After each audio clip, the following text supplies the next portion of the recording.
La réforme de la PAC, la politique agricole commune, est en cours. L'une des mesures phares de ce nouveau projet est la mise en œuvre d'éco-régimes.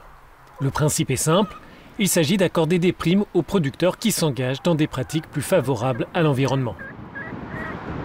En Belgique, les premiers concernés font les calculs et le constat est accablant. Pour moi, ça va beaucoup trop vite et sans être préparé à tout ça.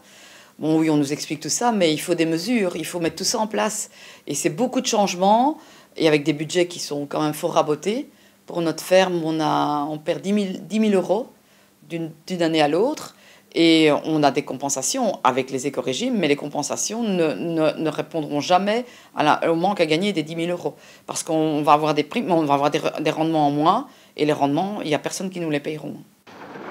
Pour obtenir ces primes, les agriculteurs peuvent par exemple valoriser les prairies pour leur rôle de stockage du carbone, réduire les produits phytosanitaires ou mettre en place des jachères pour la biodiversité. À la tête de sa ferme familiale en Wallonie, Dominique Lebrun produit de la betterave, de la pomme de terre et compte aussi une quarantaine de bêtes de bétail et 3 poulaillers mobiles. Mais elle ne décolère pas, ce dispositif fait oublier l'objectif premier de l'agriculture, nourrir les citoyens. C'est pas ça qui va nourrir tout le monde. Il faut quand même nourrir le monde. La souveraineté alimentaire, c'est quand même une chose essentielle aussi. Parce qu'on a vécu le corona. Mais si on vivrait une famine, qu'est-ce qui se passe? Parce que moi, je peux vous dire, quand on a commencé le confinement, tout le monde arrivait ici chercher mes œufs. On faisait file ici à 10 h du matin. Et les gens ont eu peur. Ils ont eu cette peur de la nourriture. Mais c'est déjà oublié. Si on viendrait un petit peu avec ça plus souvent dans la tête... Voilà, on penserait peut-être aussi qu'il faut produire et qu'il faut nourrir les gens. Ces éco-régimes représenteront 25% des aides directes aux producteurs à partir de 2023. Pour la Fédération wallonne de l'agriculture, le dispositif est louable, mais il est trop abrupt.